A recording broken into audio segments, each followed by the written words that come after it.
మన ప్రభువును మన రక్షకుడునైన ప్రభువైన యేసుక్రీస్తు నామములో మీ అందరికీ వందనాలు తెలియజేస్తా ఉన్నా.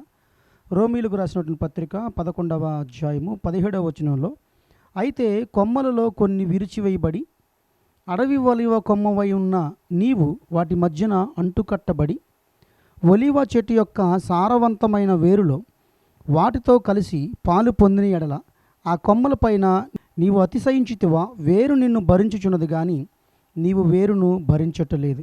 చూడండి ఇప్పుడు దేవుని బిడ్డారా, ఇక్కడ ఈ లేఖనాల ప్రకారంగా పౌలు ఏం మాట్లాడుతుందంటే, అక్కడ ఇశ్రాయేలు మీద కొంతమంది అతిశయపడుతూ మేము అంటుకట్టబడి నిమిత్తము ఇశ్రాయేలులో కొంతమందిని ఆయన విరిచివేసేసేసాడు కాబట్టి మేము ఇప్పుడు ఆయనకు స్వకీయ జనము అని చెప్పి కొంతమంది ఫీల్ అవుతున్నప్పుడు పౌలు గారు ఆ మాటలు తెలుసుకుని, అయ్యా ఇశ్రాయేలీలు ఆయనేమీ విసర్జించలేదు, మీరు అంటుకట్టబడ నిమిత్తము మీరు ఆ సారవంతమైన ఒలీవ కొమ్మలో మీరు నాటబడ్డారు. ఓకే, వారు ఎందుకు విరిచివేయబడ్డారు అని చూస్తే వారు అవిశ్వాసం చేత విరిచివేయబడ్డారు.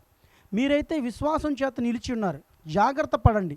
ఆయన సొంత ఒలీవ కొమ్మల్ని విడిచిపెట్టలేదనంటే ఒలీవ కొమ్మవైన నిన్ను విడిచిపెడతాడని అనుకుంటున్నావా అని ఇక్కడ పౌలు గారు మాట్లాడడం జరుగుతుంది. కాబట్టి ఇప్పుడు దేని బిడ్డారా, ఈరోజు మనం ఇశ్రాయేలీల మీద అతిశయించడానికి కాదు, ఇశ్రాయేలీలు మనము అంతా కూడా వేరు మనల్ని భరించుచున్నది. అంటే ప్రభువైన యేసుక్రీస్తే మనలందరినీ కూడా రక్షించుకున్నాడు. కాబట్టి యావత్తు ప్రపంచమంతా కూడా యేసుక్రీస్తు ప్రభు ద్వారానే రక్షణలోకి వస్తున్నాం అనేది గుర్తుపెట్టుకోవాలి. అలాగే మనం అందరం కూడా విశ్వాస న్యాయం బట్టియే రక్షించబడ్డాం, క్రియా న్యాయం బట్టి కాదు.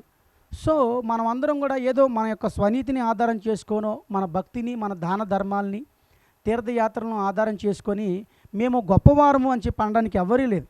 ఎవరు కూడా అతిశయించడానికి వీలు లేకుండానట్లుగా సమస్త జనులు ఆయన ఎదుట మోకాళ్ళు ఉంచి ప్రతి ఒక్క స్వరం కూడా ఆయన ప్రభు అని ఒప్పుకున్నట్లుగా చేయాలని చెప్పి ప్రభువు ఎంతో ఒక గొప్ప కార్యం చేసినట్టుగా మనకు కనబడుతోంది. కాబట్టి ఇశ్రాయేలీలు కొంతకాలం వారి యొక్క మనోనేత్రాలు మూయబడ్డాయి. కాబట్టి వారి మీద మనం అతిశయించకుండా మనము వారి యొక్క క్షేమము కొరకు మనం ప్రార్థన చేసుకుంటూ ఉండాలి.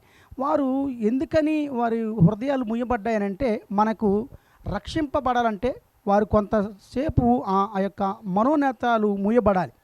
అందుకనే ఇక్కడ యెషయా కూడా ప్రవచించాడు, మీరు విననేరక ఉన్నట్లు మీ చెవులు మందగిలబడుతున్నాయని చెప్పి. ఎంతవరకు అంటే ఇదిగో సంపూర్ణమయ్యేంత వరకు కూడా. ఎవరు సంపూర్ణం అవ్వాలి అంటే అన్ని జనులందరూ కూడా పరలోక రాజ్యంలో ప్రవేశించిన తర్వాత ఇశ్రాయేలుకు కొంత మట్టుకు కఠిన మనసు కలిగేను అన్నాను. సో మనం అందరం కూడా పరలోక రాజ్యానికి వెళ్ళేంత వరకు కూడా వాళ్ళకి కొంత మట్టుకు కఠిన మనసు ఉంటుంది. కాబట్టి మనం వాళ్ళ మీద అతిశయపడి మేము ఇశ్రాయేలు ఆయన విరిచేశాడు, మమ్మల్ని అంటుకట్టుకున్నాడు అని చెప్పి మనం అతిశయించడం మంచిది కాదు.